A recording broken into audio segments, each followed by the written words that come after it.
Temperaturile astea scăzute nu ne dau voie să urcăm în șa, motiv pentru care Tibi Troia s-a gândit să ne arate cum să ne îmbrăcăm mai bine. Cum să ne protejăm mai bine atunci când suntem pe două roți. Vremea e rece, dar nici nu vrem să lăsăm motocicleta deoparte. Derek, please give us your technical opinion.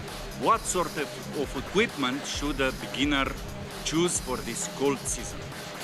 Well, of course, the most important part of motorcycle gear is always protection. So to get good motorcycle gear with good protection, so limb protection, preferably also a back protector, would already help really a lot to be safe.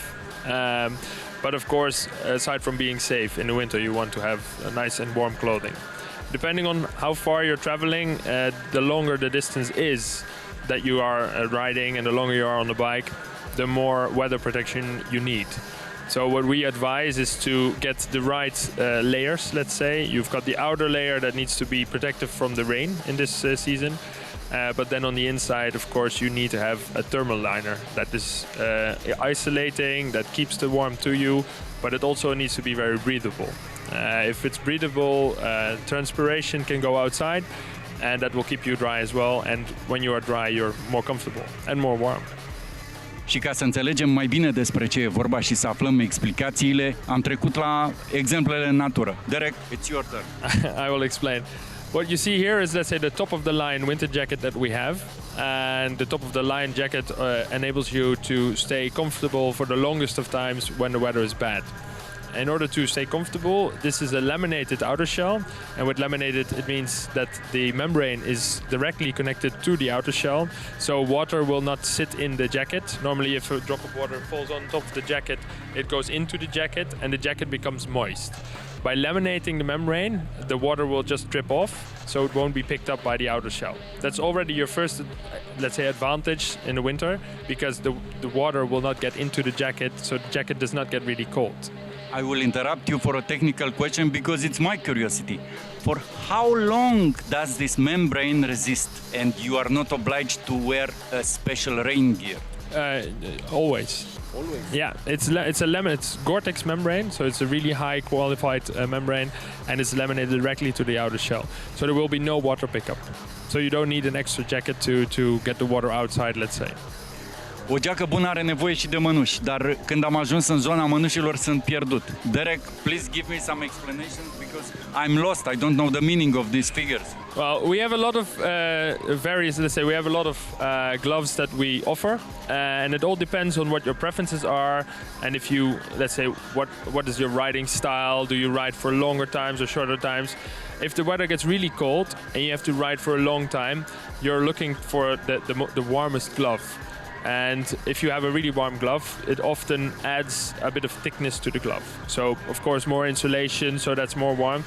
For that, you will also have to give back a little bit of grip. So you will always remain gripped with your handlebars. But if you get a thicker glove, the feel gets a little bit less. You're more than happy to give away a bit of the grip to get back a bit of the warmth. But sometimes it's not necessary. If you're not riding for that long of a distance or those cold circumstances, you can get an average, which is much better. So that gives you more grip, but a little less warmth, but in total it will be more than enough. Actually, to find a balance between grip and warm. Yes, exactly. So, and that's what we offer in this chart. If people are looking for the perfect glove, we give them this certain numbers for both warmth, grip and protection, and they can look for what they think is best to suit their style. De data asta știu ce e, de data asta nu sunt cifre, nu am nevoie de explicații, dar sunt sigur că Derek ne poate da câteva detalii tehnice asupra cele mai importante părți ale echipamentului, protecțiile. Derek, protections, now it's the technological explanation. There we go. Well, the most important part of motorcycle gear, as I explained earlier, is protection. The impact protection, if ever anything happens, the first impact will be coped with by the protectors. For that, all our gear is always suited with protection, and it's the best advice that you can give anybody is to get motorcycle gear with good protection. It also depends on the riding style, what kind of protection somebody wants. If you go on travels or you go on adventure rides or long touring rides on higher speeds in let's say more dangerous circumstances, it's really important to have, let's say, the highest level of protection that you can get. For that, we have the protectors behind me, like here. It's all level 2. We've got 2 levels of improvements. The CE level 2 is the highest level. Obviously, that gives you a bigger protector, and for that you have to give back a little bit of comfort. If you're riding in urban conditions, so in rural area and city areas, you do want to have proper protection, but you also want a bit more comfort and maybe a bit more fashionable looks.